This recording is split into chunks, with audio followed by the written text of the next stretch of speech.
নমস্কার বন্ধুরা, আপনাদের আরও একবার স্বাগত জানাই পাবলিক ভিউ কলকাতাতে। বন্ধুরা, মোহনবাগানের বিরুদ্ধে খেলতে নামার আগে প্রচণ্ড চাপের মধ্যে আছে জামশেদপুরের হেড কোচ খালিদ জামিল। তিনি মোহনবাগান দলের উদ্দেশ্যে বিশাল বড় বার্তা দিলেন, কি বললেন সেটা জানাবো। এবং খালিদ জামিল মোহনবাগান দলের একাধিক খেলোয়াড়কে নিয়ে কিন্তু চিন্তিত আছেন, সেটাও জানাবো। এবং মোহনবাগান হেড কোচ হাবাস, তিনি তার দল যে এত গোল মিস করছে সেই নিয়ে তিনি কি বললেন, আজকের এই ভিডিওটিতে এই সমস্ত বিষয় বিস্তারিত আলোচনা করার আছে। তাই অনুরোধ করে রাখবো ভিডিওটা অবশ্যই শেষ পর্যন্ত দেখবেন। এবং ভিডিওটি শুরু করার আগে একটা ছোট্ট অনুরোধ করে রাখবো, যেহেতু এইখানে আপনারা খেলার সমস্ত রকম আপডেটস পেয়ে যাবেন, তাই অবশ্যই পাবলিক ভিউ কলকাতা এই চ্যানেলটিকে সাবস্ক্রাইব করে বেল আইকন প্রেস করে অল করে রাখবেন। তাহলে বন্ধুরা, সবার প্রথমে শুনুন মোহনবাগান দলের head coach Antonio Lopez Habas জামশেদপুরের বিরুদ্ধে খেলতে নামার আগে কি বললেন। হাবাস তিনি জামশেদপুর দলকে নিয়ে বললেন, জামশেদপুর এই মুহূর্তে দারুণ ফুটবল খেলছে, তাই জামশেদপুর দলকে আমরা সম্মান করি। এই মুহূর্তে ওদের কোচ যেইভাবে দলটাকে তুলে ধরেছে সেটা প্রশংসনীয়। তিনি বললেন যে জামশেদপুরে একাধিক ভালো খেলোয়াড় আছে, তরুণ খেলোয়াড়রাও জামশেদপুরে অনেক ভালো খেলছে। জামশেদপুর পরিশ্রম করে ফুটবল খেলছে, এটাই সব থেকে বড় চিন্তার বিষয়। এবং হাবাস তিনি তার দল যে এত গোল মিস করছে সেই নিয়ে তাকে জিজ্ঞেস করে, তিনি বলেন, আমার দল যে গোল মিস করছে এই নিয়ে আমি একটুও চিন্তিত নই। তার থেকে বড় চিন্তার কারণ হব যদি আমার দল চান্স ক্রিয়েট না করতে পারে। আমার দল এই মুহূর্তে গোলের চান্স ক্রিয়েট করছে, সেটাই আমার কাছে সব থেকে বড় কথা। কারণ যতগুলো গোলের চান্স আমরা ক্রিয়েট করব ততগুলোই কিন্তু গোল করার সুযোগ আমাদের থাকবে।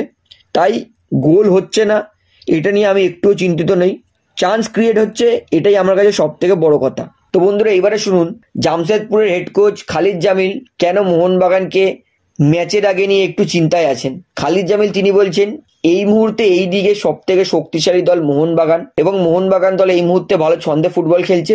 তাই মোহনবাগান দলের বিরুদ্ধে কিন্তু ম্যাচটা মোটেও সহজ হবে না, এমনটা মানছেন খালিদ জামিল। খালিদ জামিল তিনি বলছেন, অন্যান্য দলে একটা দুটো প্লেয়ার থাকে যারা একটু চাপে রাখে, কিন্তু মোহনবাগান এমন একটা দল যার 11টা প্লেয়ারই আপনাদেরকে চাপে রাখার জন্য যথেষ্ট। তাই খালিদ জামিল তিনি বলছেন, যেহেতু এত ভালো দল যেখানে একাধিক ভালো ভালো প্লেয়ার আছে, তাই এইখানে কোনো একটা খেলোয়াড়ের বিরুদ্ধে পার্টিকুলার আমি কোনো পরিকল্পনা করতে পারি না। পুরো 11 জনের বিরুদ্ধে আমার পরিকল্পনা, এবং ওদের বিরুদ্ধে পরিকল্পনার থেকেও বেশি জোর দেব আমি আমার দলের খেলোয়াড়দের ওপরে। আমার দলের খেলোয়াড়রা যাতে ভালো খেলে সেটার ওপর আমার নজর থাকবে।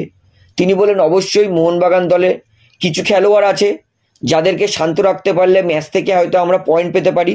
অর্থাৎ খালিদ জামিল তার কথাতে কিন্তু একটা জিনিস পরিষ্কার বোঝা যাচ্ছে যে তিনি মোহনবাগান দলের কিন্তু একাধিক খেলোয়াড়কে নিয়ে চাপে আছেন, এবং তিনি যেহেতু বলেছেন যে এই ম্যাচ থেকে 1 পয়েন্ট পেলেও যথেষ্ট, তাই খালিদ জামিল যে মোহনবাগান দলকে নিয়ে একটুখানি চাপে আছে এটা কিন্তু খালিদ জামিলের কথা থেকেই পরিষ্কার বোঝা যাচ্ছে।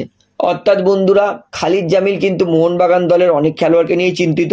তো আমি মনে করি এই ম্যাচটা কিন্তু মোহনবাগানের জেতা উচিত, কারণ মোহনবাগান যা শক্তিশালী টিম। তবে খেলার কথা বলা যায় না যে কোন দিন কে কেরম ভালো খেলবে। আপনার কি মনে হয় এই ম্যাচটা কোন দলে জেতা উচিত, মোহনবাগান না জামশেদপুর? এবং ম্যাচের ফলাফল কি হতে পারে সেটাও আমাকে জানাবেন। তাহলে বন্ধুরা, আজকের এই ভিডিওটিতে আমার আপনাদেরকে এতটাই বলার ছিল। তো আশা করি ভিডিওটি আপনার ভালো লাগলো।